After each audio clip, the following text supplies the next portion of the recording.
Have you ever wondered what it feels like when someone plans your entire life without asking? Chioma thought her Korean CEO was just being professional. She had no idea Daejung Park had spent 2 years learning Igbo, buying out her ex's family, and building a fortress around her life in Seoul. He didn't just offer her a job. He orchestrated her escape from Lagos before she even knew his name.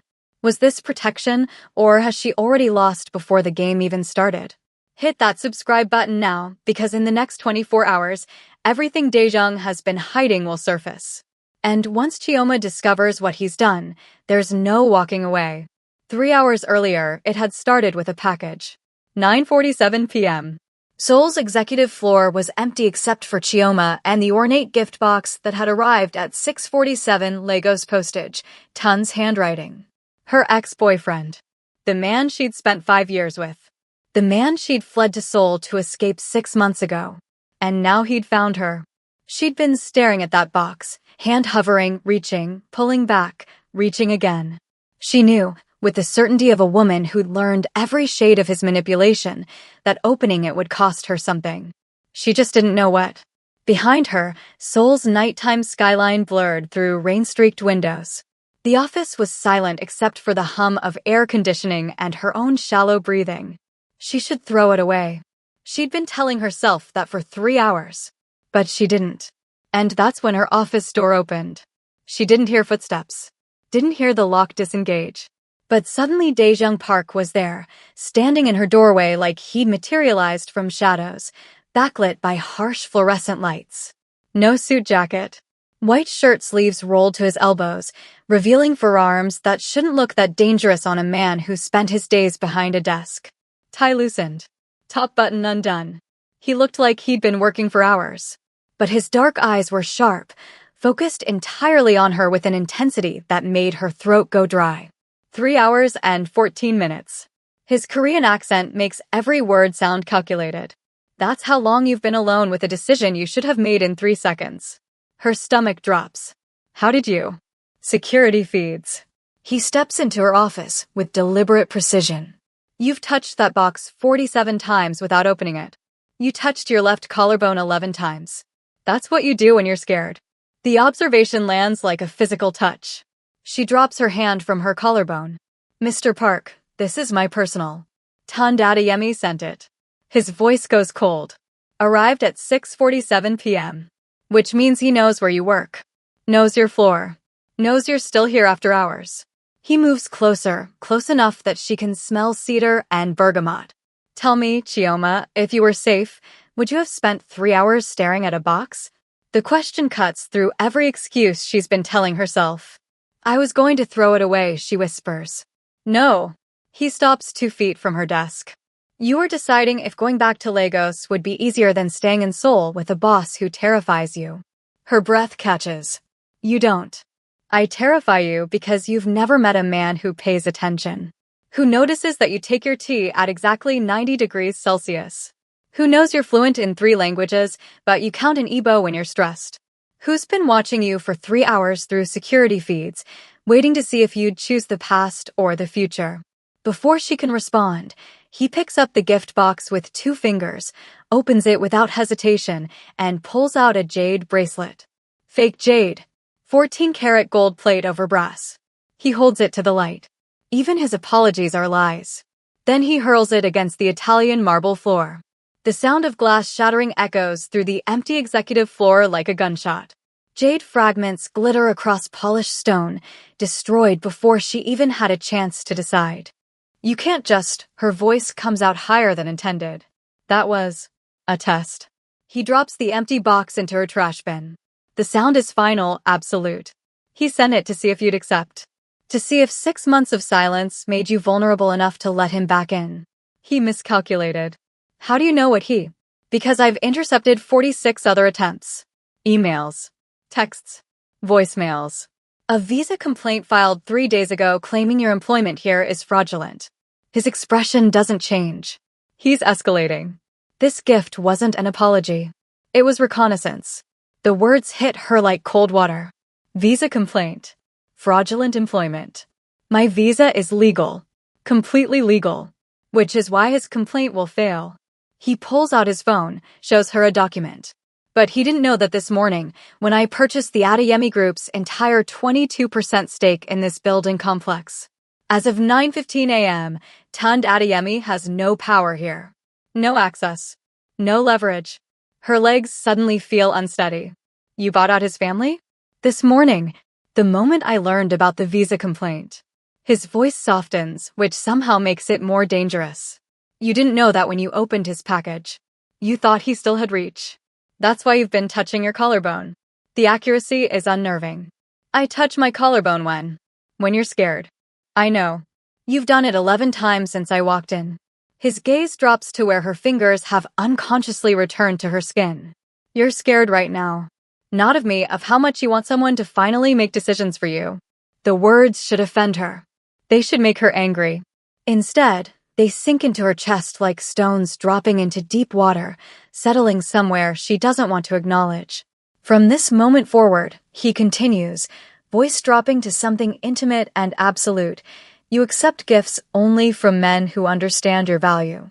Which means, Chioma Okafor, you only accept gifts from me. Mr. Park, this is completely inappropriate. Call me Dae-young. He says it like he's drawing a line in sand. And it stopped being inappropriate 2 years ago when I decided that if I ever got you away from that man, I would never let you settle for mediocre again. 2 years ago. The words register slowly, like puzzle pieces she didn't know she was missing. I don't understand. You will. He heads for the door, pauses. Go home. Your apartment building's security has been upgraded, new cameras, new protocols. You're safe. And tomorrow morning, 7:30 a.m., you're meeting me in the executive conference room. Tund arrives at 2 p.m. You need to understand what's about to happen before he walks through that door.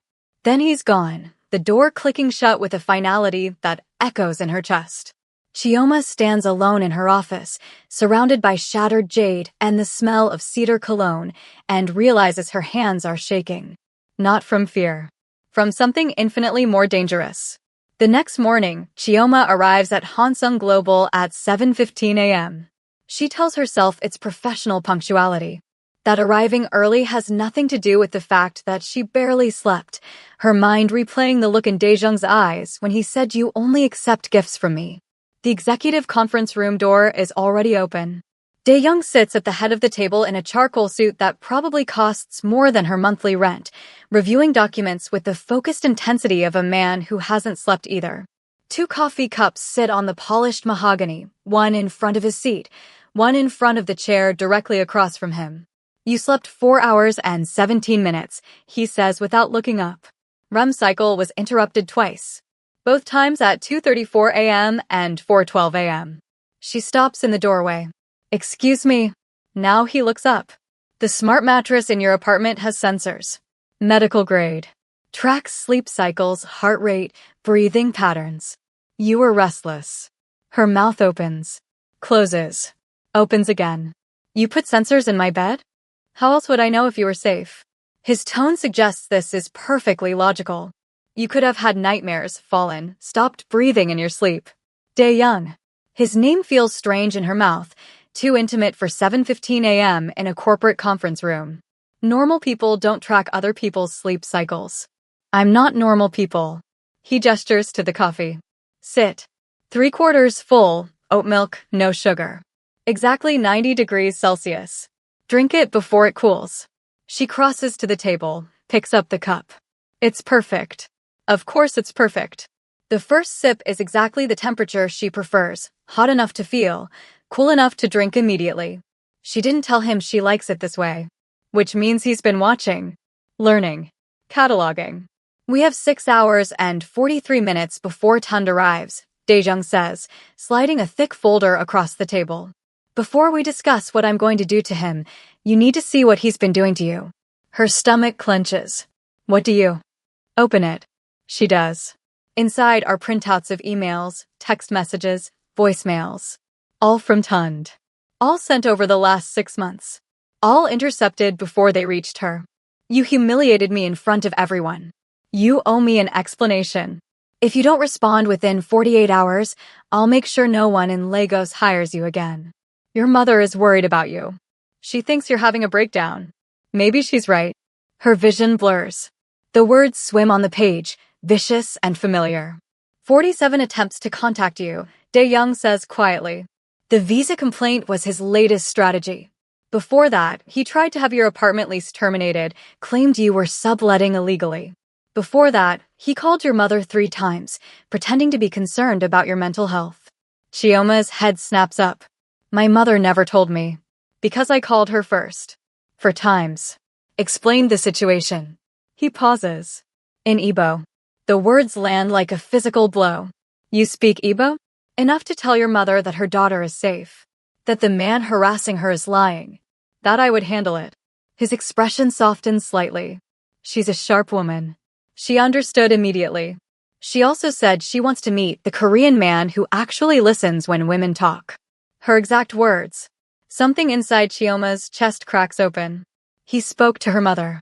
In Igbo. Protected her from Tun's manipulation before she even knew it was happening.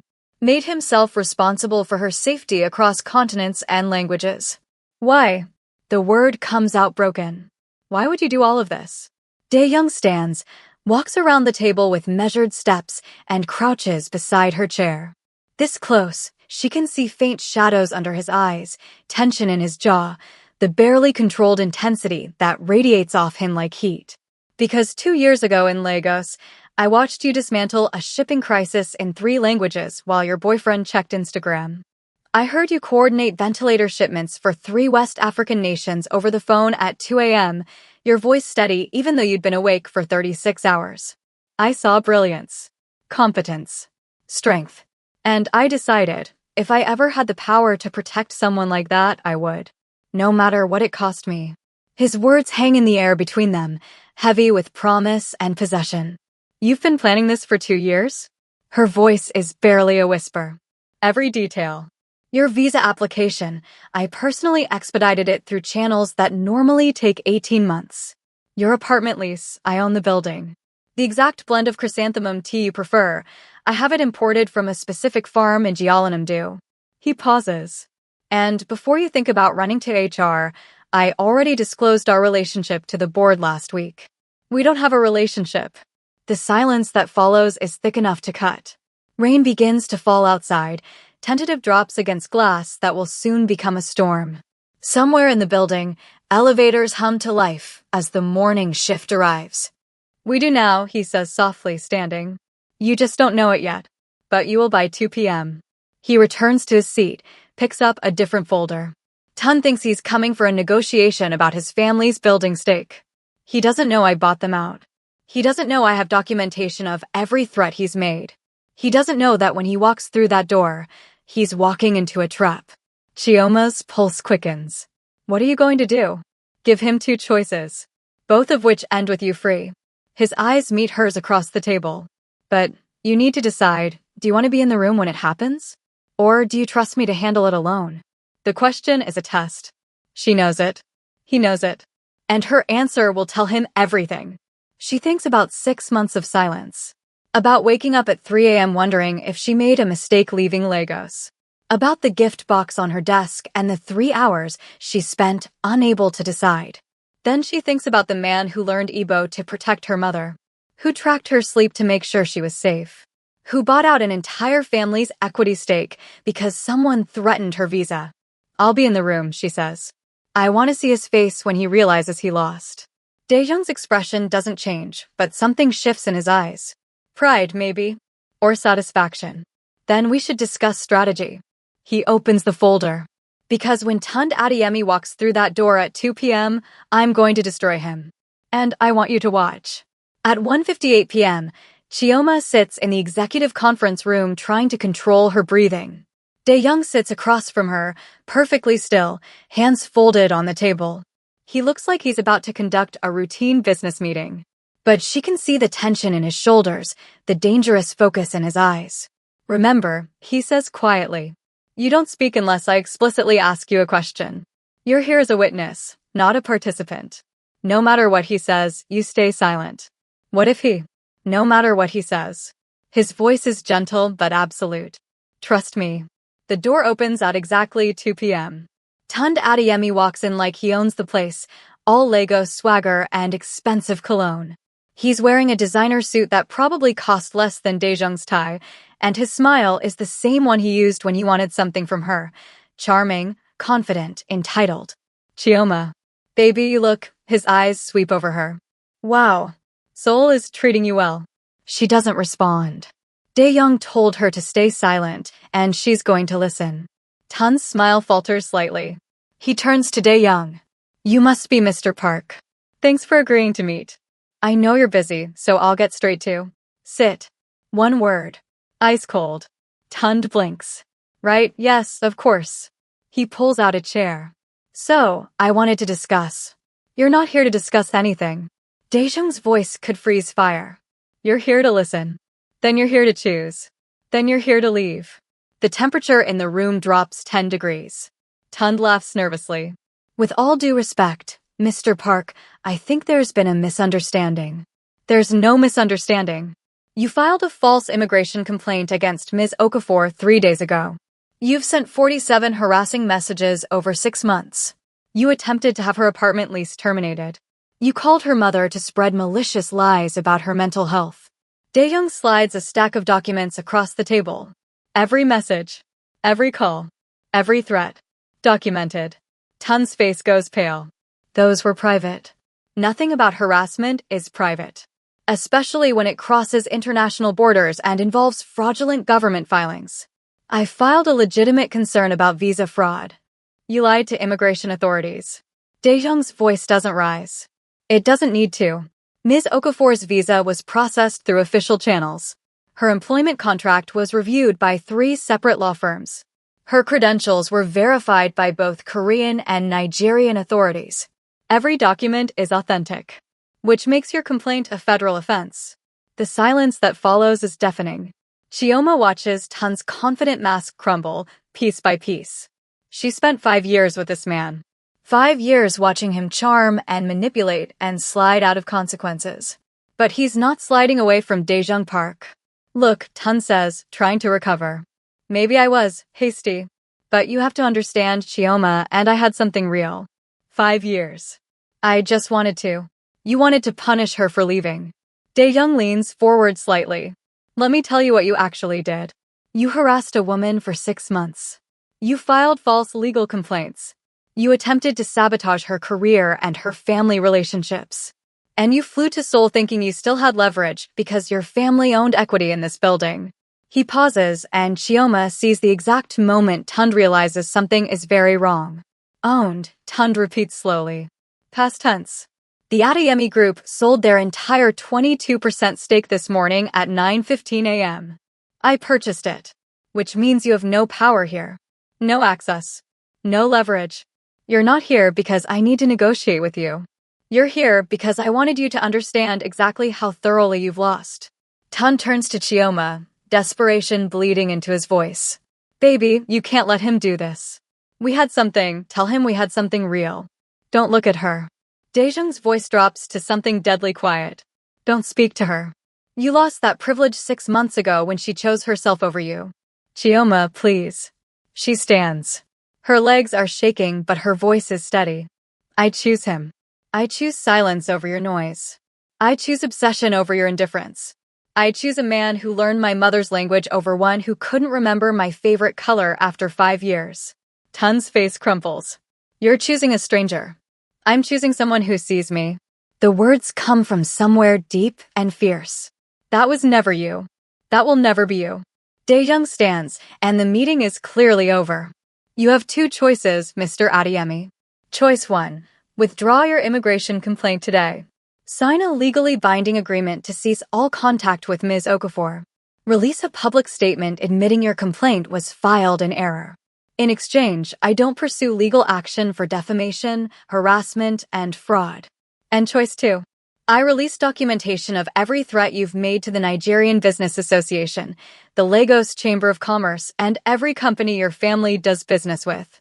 I personally ensure that Tund Adeyemi becomes synonymous with man who destroys women's careers when rejected. He pauses. Your family's reputation will take years to recover. Your personal reputation never will. 30 seconds of silence. Then Tund reaches for the papers. Where do I sign? Security escorts tunned out at 2:47 p.m. The door closes. Rain pounds against the windows. And Chioma realizes she's holding her breath. Is it over? She asks. The meeting. Dae-young is watching her with an expression she can't read. Yes, but I need to ask you something before we leave this room. Her pulse quickens. What? You said you'd choose me. In front of him. On record. He moves around the table slowly. Did you mean it? Or were you just trying to hurt him the way he hurt you? The question stops her cold. She could lie. Could say it was strategy, performance, a tactical choice to end the confrontation. Could maintain her distance and her safety and her control. Instead, she tells the truth. I meant it.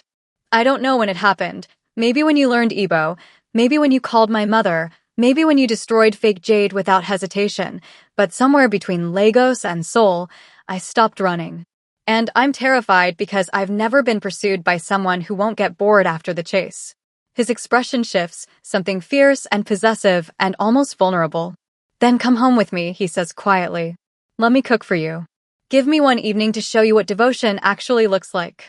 And if after tonight you want boundaries, I'll give them to you. She knows this is the moment. The choice. The line between professional and personal, between safe and dangerous, between alone and claimed.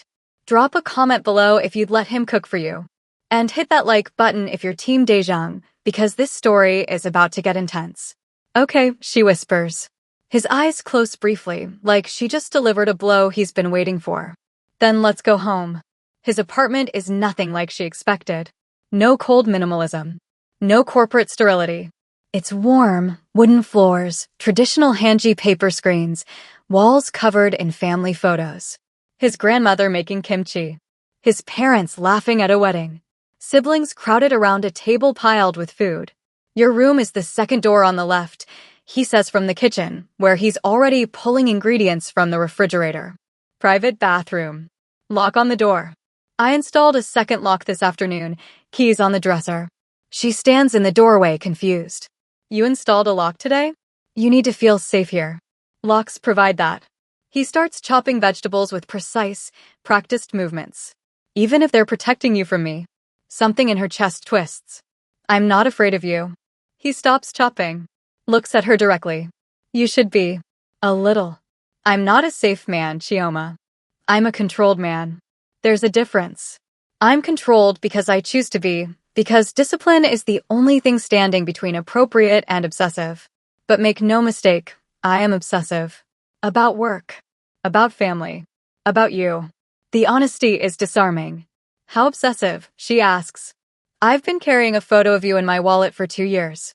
I know you count in Igbo when you're stressed. I know you prefer the left side of the bed because you sleep facing the door, a habit from growing up in Lagos. I know the exact temperature you like your tea, the specific blend of chrysanthemum you prefer, and that you touch your left collarbone when you're scared, because that's where your mother used to rest her hand when you were a child and needed comfort. Her breath catches. How do you? Because I pay attention. Because once I decide something matters, it matters absolutely. He returns to chopping. Now sit. Let me cook. And if you want to leave after dinner, I'll call you a car. She should leave. Should maintain distance. Should protect herself. Instead, she sits at the small table and asks, what are you making? My halmoni's doenjang jjigae. She taught me that food is the first language of care. He adds ingredients with the precision of someone who's done this 1,000 times. She's been asking about the Nigerian girl who makes me check my phone every 5 minutes since Lagos. Chioma freezes. You told your grandmother about me 2 years ago? I tell her everything. She's the only person who understands obsession. He smiles slightly. My Harabiaji pursued her for 3 years before she agreed to marry him. He waited outside her university every day with homemade kimbap. She calls it traditional courtship. They were married for 52 years before he died. And you think you're worthy of that kind of love? He turns off the stove and faces her fully. I think I'm determined enough to become worthy. Every day. For as long as it takes. The words settle between them, heavy with promise. You can't just say things like that, she whispers. Why not? Because it makes it impossible to keep my distance. Good. He hands her a bowl of steaming stew. Now eat. And tell me why you're still fighting something we both know is inevitable. She takes the bowl. The smell alone is enough to make her mouth water, rich, savory, complex. She takes a bite, and it's perfect, warm and comforting, and exactly what she didn't know she needed. Because inevitability scares me, she admits. Because I spent 5 years with someone who made me feel like I was too much. Too loud, too ambitious, too opinionated. And now you're sitting here saying I'm exactly enough, and I don't know how to trust that. Then don't trust it yet. He sits across from her with his own bowl. Trust the Dunjang Jigi. Trust that I called your mother. Trust that I learned Igbo for you. Trust the small things until the big thing feels possible. She looks at him across the small table, this dangerous, controlled, obsessive man who somehow makes her feel safer than she's felt in years. Okay, she says. I can do that. They eat in comfortable silence, and for the first time since leaving Lagos, Chioma feels like she might be able to breathe. The next 8 days unfold like a fever dream. Day 2. She wakes to find chrysanthemum tea outside her locked door. No note. Just tea at exactly 90 degrees Celsius in her favorite cup. Day 3. He leaves for Busan at 5 a.m. She hears his footsteps pause outside her door, hears him hesitate, hears him walk away. The apartment feels wrong without him, too quiet, too empty. She hates that she notices. At 2 p.m., her phone buzzes. Dinner is in the fridge. Second shelf. Heat for 4 minutes. Don't skip meals just because I'm not there to watch. She stares at the message for 5 minutes before responding. How do you know I skip meals? Because you did it twice in Lagos. Once during the ventilator crisis. Once after your fight with Tund about the promotion you deserved. You skip meals when you're stressed. So eat. The accuracy is unsettling. The care behind it is more so. But then at 9 p.m., her phone rings. Unknown number. Lagos area code. She shouldn't answer. She knows she shouldn't. She answers. Chioma. Tund's voice, slurred with alcohol. Baby, please. Just talk to me for 5 minutes. 5 minutes. Her stomach drops. How did you get this number? Doesn't matter. I just need you to understand, what we had was real. I made mistakes, but we can fix this. Come home. We can fix this. Tund, you signed an agreement. Fuck the agreement. I'm not giving up on us. Your Korean boss might think he owns you, but he doesn't. You're mine. You've always been mine. The possessiveness in his voice makes her skin crawl. I was never yours, she says quietly. I was just too tired to leave. She hangs up, blocks the number. But her hands are shaking. She texts Dae-young, he called. I blocked him. The response is immediate. Did he threaten you? No. Just drunk and pathetic. I'm on the next train back to Seoul. Don't leave the apartment. Security is monitoring the building. You're safe. You don't have to. Yes, I do. I'll be there in 2 hours. He arrives in 90 minutes. She hears his key in the lock at 10:47 p.m. Hears him move through the apartment, checking windows, checking locks.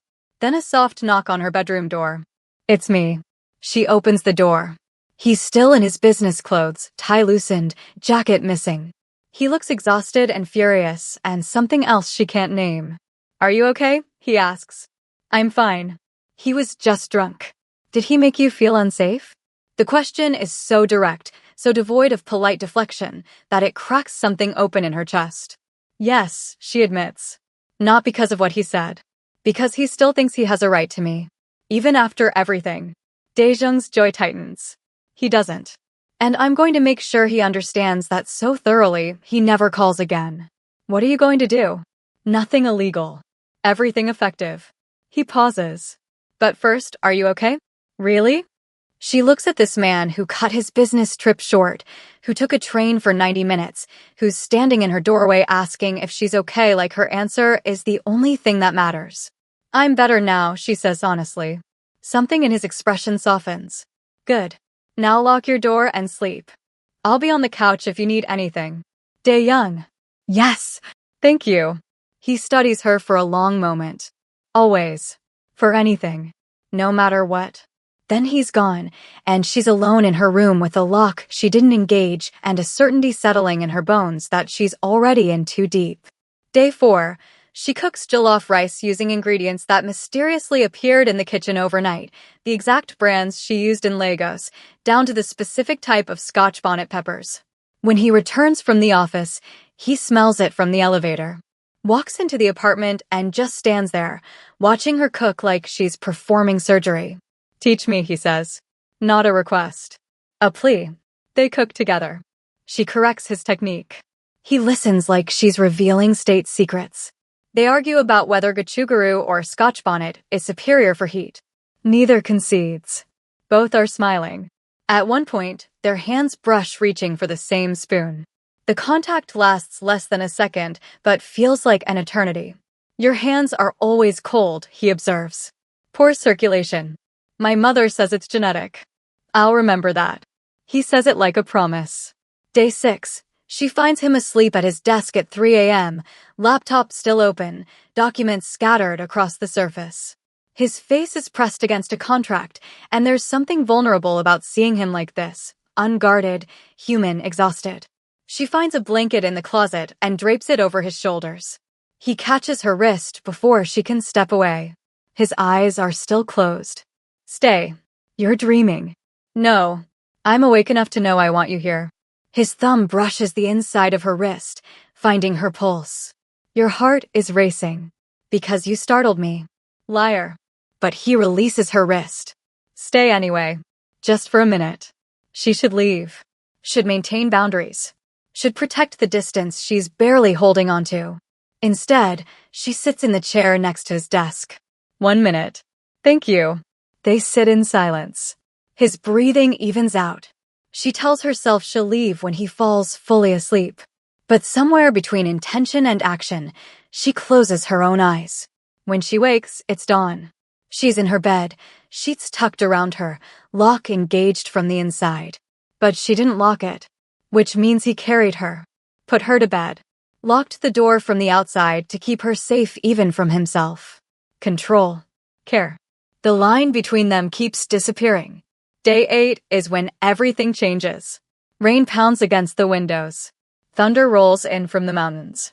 It's past midnight and Chioma can't sleep. The apartment is too quiet, her thoughts too loud. She finds Dae-young at the living room window, whiskey in hand, staring out at Seoul's glittering skyline. "Can't sleep," he says without turning around. She joins him at the window, leaving careful space between them. "Bad day. Difficult day.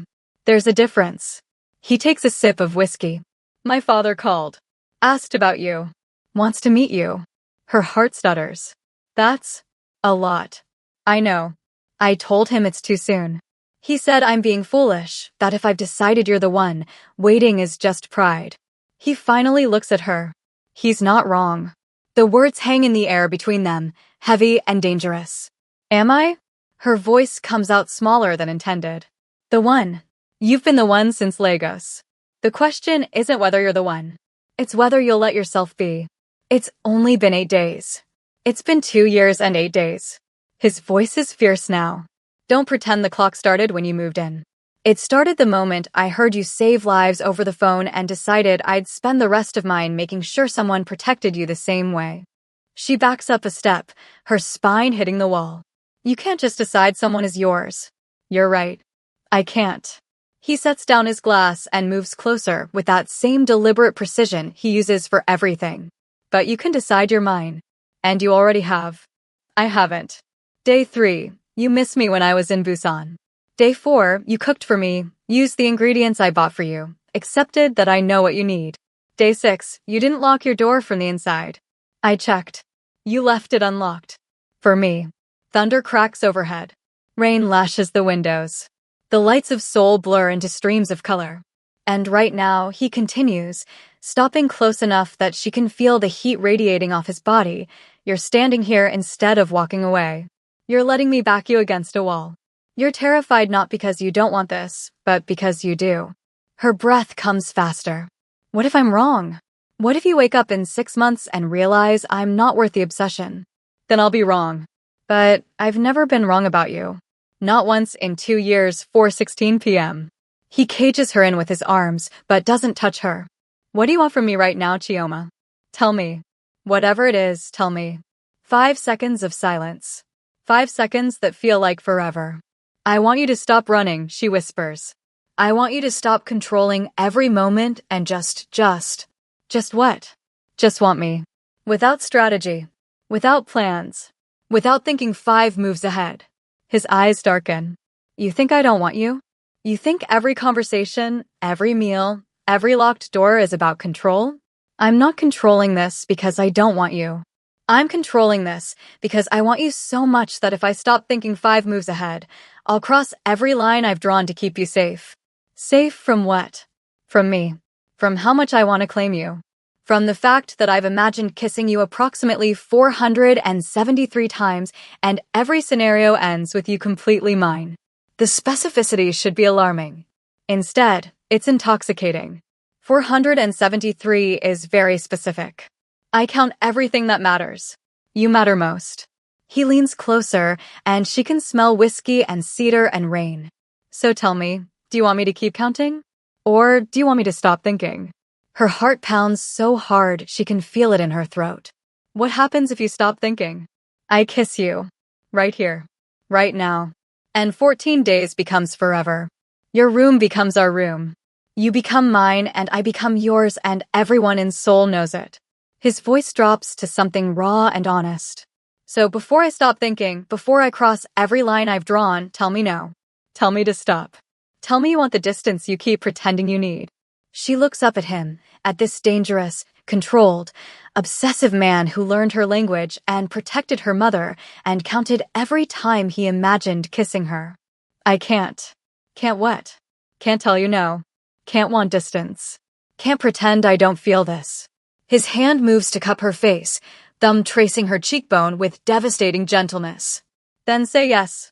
Say it clearly. Because once I start, I'm not stopping until you're completely, irrevocably mine. Yes. The kiss is inevitable. Like gravity. Like lightning striking the same place twice. Like coming home after years of being lost. His mouth claims hers with the same precision he uses for everything deliberate, thorough, absolutely consuming. She makes a sound she'll be embarrassed about later, and his control fractures. He kisses her like he's trying to memorize her. Like he's making up for 2 years of restraint. Like she's the only thing in the world that matters. When they finally break apart, they're both breathing hard. Bedroom, he says against her mouth. Yours or mine, choose. Yours. Think fuck. He kisses her again, and this time there's no hesitation, no careful distance. Just want, raw and honest and 2 years overdue. She wakes up in his bed. Morning light filters through gauze curtains, turning everything gold and soft. His arm is around her waist, his breath warm against her neck. She's wearing his shirt.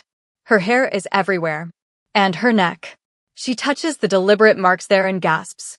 You're awake, he says, voice rough with sleep. She sits up, pulling the sheet with her. Did you, her fingers, trace the marks? Did you do this on purpose? Yes. She turns to look at him. He's propped up on one elbow, all sleep-tousled hair and bare chest, and completely unrepentant eyes. Daejung, I have to go to work today. Everyone will see. I know. You know?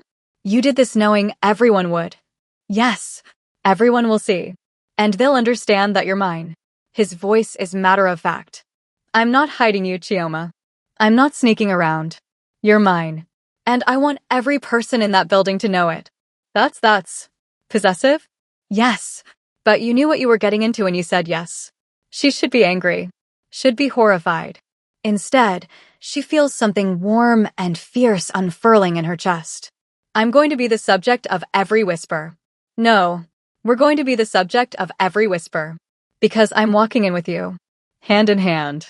And if anyone has something to say, they say it to both of us. He sits up, pulling her back against his chest.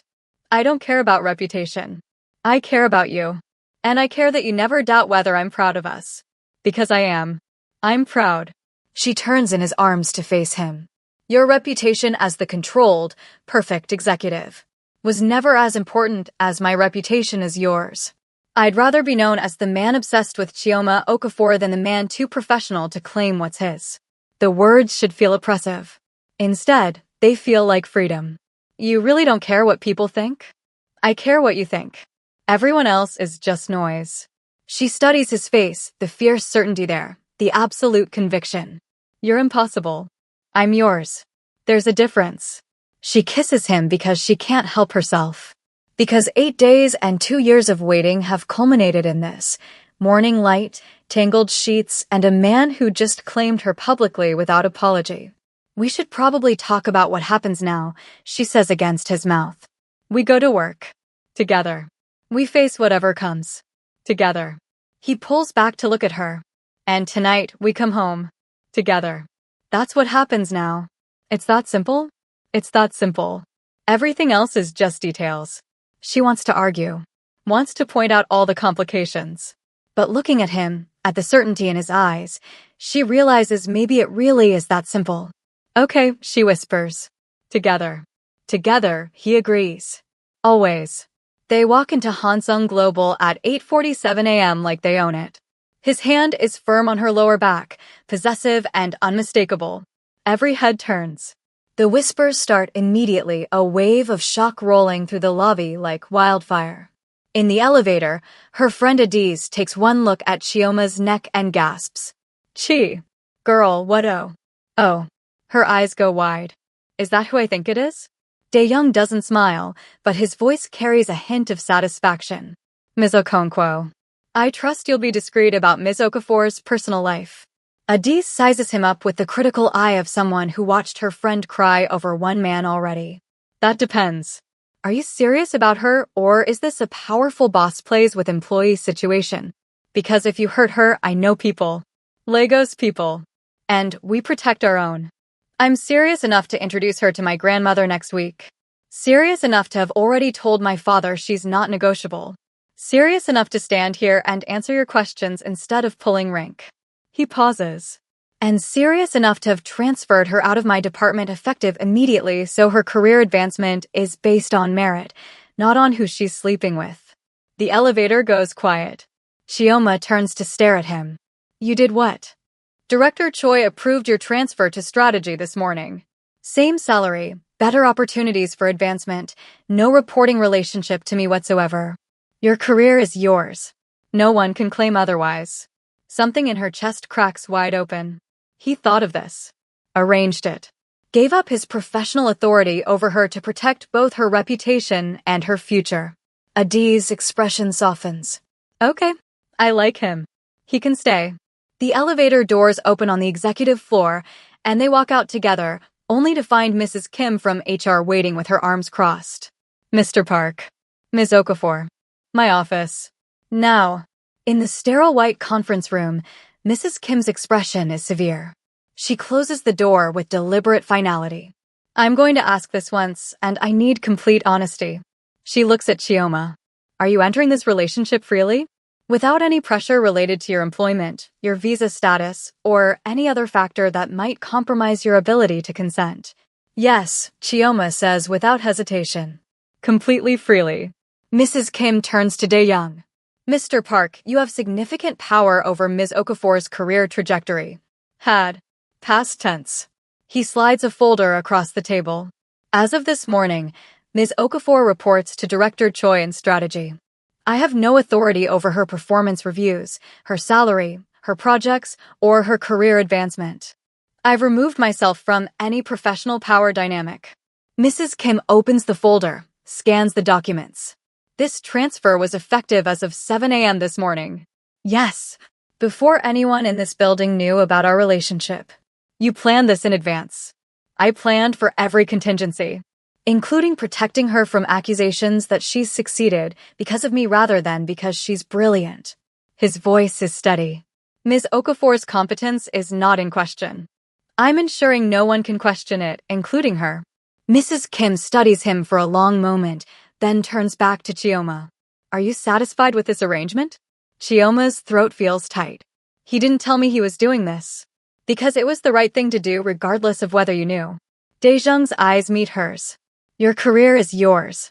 Your achievements are yours. I'm simply making sure everyone understands that. Mrs. Kim closes the folder. Then I have no objections. However, I'll be monitoring the situation.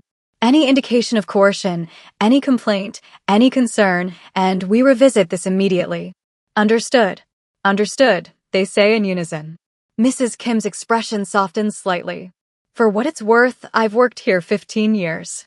This is the first time I've seen Mr. Park voluntarily give up control of anything. That tells me something. As they leave HR, Chioma feels unsteady.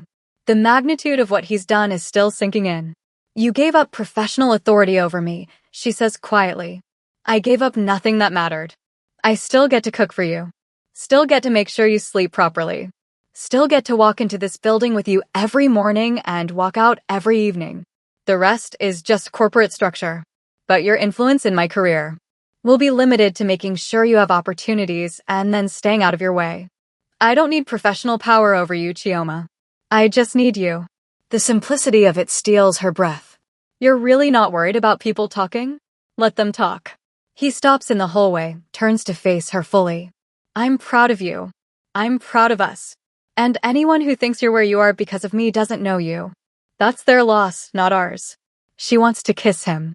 Wants to pull him into the nearest empty office and show him exactly how she feels about this impossible, thoughtful, obsessive man.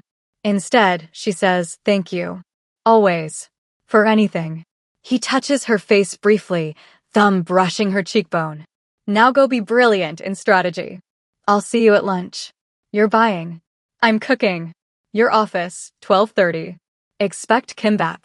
She watches him walk away and realizes she's smiling. Adiz appears at her elbow. Girl, that man is in love with you. We've only been together 8 days. Try 2 years and 8 days. Trust me, I saw how he looked at you just now. Like you hung the moon and painted the stars. Don't let that one go. Chioma touches her neck, where his marks are visible even under her collar. I don't think he'd let me if I tried. Good, Adiz says. You deserve someone who holds on. That night, he takes her to meet his family. The Park family home in Gangnam is chaos incarnate, his mother immediately pulling Chioma into a tight hug, his younger sister Minesio bouncing with questions about Nigeria, uncles and aunts and cousins crowding around the table laden with more food than 20 people could possibly eat. But it's his grandmother who matters. Halmoni sits at the head of the table, ancient and sharp-eyed, her cane tapping against the floor to command silence. Let me see her. The room goes quiet. Chioma approaches, heart hammering. The old woman studies her for a long moment, taking in everything from her height to her posture to the way she holds eye contact. Then Halmoni speaks in rapid Korean. Daejung translates quietly. She says, you're taller than expected. That's good. Short women make small grandsons. Can you cook? I make jollof rice that would make you cry, Chioma says clearly. Halmoni's eyes light up with delight. She switches to accented but clear English. You teach me this jollof? Chioma blinks. You speak English. Little. Enough. Halmoni taps her cane. You teach me jollof, I teach you kimchi. Fair trade. Very fair. Halmoni turns to Dae-young, speaks in Korean. He translates, though his expression suggests he'd rather not. She says, I like her. She doesn't bow and scrape like Korean girls who want to impress. She stands like a woman who knows her worth. You chose well, but you took too long. 2 years is excessive even for a Park man. The family laughs. Minesio whispers something that makes several uncles choke on their drinks. Then Halmoni looks directly at Chioma. You love my grandson? The question hangs in the air. Everyone is watching. Even the children have gone quiet. Chioma could lie, could deflect, could protect herself with careful words. Instead, she says, I'm getting there. He's persistent. Halmoni throws her head back and laughs, a sound of pure delight. Good. Make him work. Men who don't work for love don't value love. You make him work, you make him better man. She taps her cane again. Now, everyone eat. Too much talking, not enough food. And you, she points at Chioma. Sit next to me. Tell me about Nigeria. I want to know where my future great-grandbabies come from. Daejung's mother makes a strangled sound. Yama, they just started. And? You think I have time? I'm 93. I want to meet great-grandbabies before I die. She has good hips. Strong genes. This is efficient planning. The entire table erupts in laughter and protests, but Halmoni just smiles and starts filling Chioma's plate with enough food for 3 people. Under the table, Daejung's hand finds hers and squeezes. Later, on the drive back to his apartment, Chioma says, "Your grandmother is terrifying." She is. But she likes you. That matters more than you know. She talked about great-grandbabies. We've been together 8 days. She also waited 52 years for her husband to die before she let anyone else sit in his chair. When she decides something matters, time is irrelevant. He glances at her. Sound familiar? She can't help but smile. You learned that from her. Everything important, yes. Including that when you find the right person, you don't wait. You claim them. Is that what you're doing? Claiming me? Every day. In every way I can think of. And I'll keep claiming you until everyone understands. You're mine and I'm yours and nothing changes that. The possessiveness should bother her. It really should. Instead, it feels like safety. 3 weeks later, they stand on the rooftop of his apartment building under Seoul's autumn moon. The city glitters below them, endless and beautiful and full of possibility. The air is crisp, carrying the first hints of winter. My visa renewal came through, Chioma says. Officially approved. 3 more years, no conditions. I know. I may have personally called the immigration office to confirm. He's standing close enough that she can feel his warmth in the cold air. Of course you did. She turns to face him. That means I don't need you anymore. Not for visa security. Not for protection from Tund. Not for any of the practical reasons that brought me here. He goes very still. True. Which means if I stay now, it's just because I want to. No external pressure. No leverage. Just choice. Also true. She takes a breath. I could leave. Could go back to Lagos. Could build a life that's completely mine without any obligations to you. His jaw tightens, but his voice stays steady. You could. But I won't. She steps closer. Because for the first time in my life, I'm with someone who doesn't need me to be smaller. Who doesn't flinch when I'm loud or brilliant or opinionated. Who learned my language just to understand me better. His expression shifts, something fierce and vulnerable. You're obsessive, she continues. You track my sleep cycles. You know what temperature I like my tea. You bought out an entire family's equity stake because someone threatened me. You're controlling and intense, and you make decisions for me without asking. All fair criticisms. But you also see me. Her voice cracks slightly. Actually see me. And I spent so many years being invisible that I forgot what it felt like to be someone's entire world.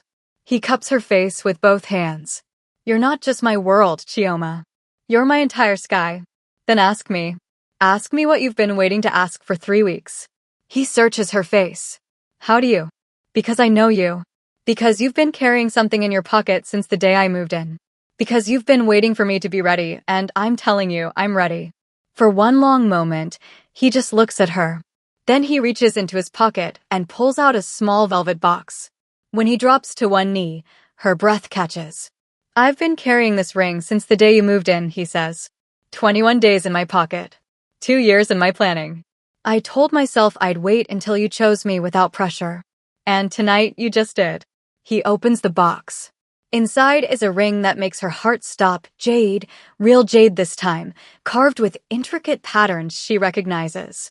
Nigerian symbols intertwined with Korean ones, east and west, merged into something entirely new. I'm not asking because your visa is secure. I'm not asking because my family adores you. I'm asking because I want to wake up next to you for the next 50 years and argue about whether kimchi or jollof rice is superior. His voice roughens. I want daughters who speak Igbo and sons who bow to their Halmoni. I want to build a family that belongs to both our worlds and neither, something entirely ours. Tears blur her vision. I'm not proposing to trap you, he continues. I'm proposing to claim you. Officially. Publicly. Irrevocably. So that every person who ever made you feel like you were too much understands, you're exactly enough for me. You're everything. She wipes her eyes, and her voice comes out shaky. You're still doing the obsessive dragon thing. Always. Is that a problem? No. She laughs through tears. It's really not. Then answer the question I've been asking since Lagos. Marry me, Chioma Okafor. Be my partner. My obsession. My home. Say yes and make me the luckiest man in Seoul. 3 seconds of silence. 3 seconds where the whole world holds its breath. On one condition. His eyes flash. Anything. I keep my last name. I'm not becoming Chioma Park. I'm staying Chioma Okafor. He laughs, emotional and relieved, and so full of joy it makes her heart ache. I'd expect nothing less from my dragon. Is that a yes? Yes. God help us both, yes. He slides the ring onto her finger with shaking hands. Then he stands and kisses her like they're the only two people in the world. When they finally break apart, they're both crying. I love you, she says. I don't think I've said that yet. You haven't. I've been waiting. His thumbs brush away her tears. Say it again. I love you, Dae-young Park. I love your obsession. I love your control. I love that you learned Igbo for me. I love that you gave up professional power to protect my career. I love that you're impossible and intense, and you make me feel like I'm the only thing in the world that matters. You are. You always will be. They stand on the rooftop under autumn stars, and Chioma thinks about the gift box that started this. Fake jade from a man who never saw her. Real jade from a man who sees nothing else. We should call my mother, she says. I already did. This afternoon. Asked for her blessing. Of course he did. And? She said, and I quote finally.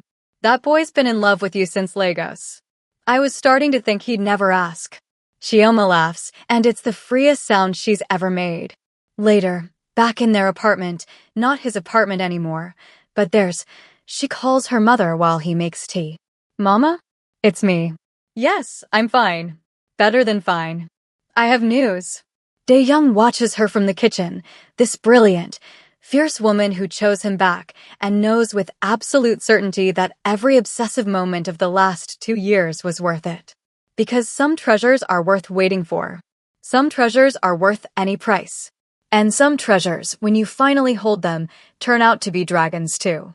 If you made it this far, drop a comment. Would you say yes to a man this obsessive? And subscribe for more Afro-Korean stories that will keep you up at night, because when dragons fall in love, everyone's going to want to watch what happens next.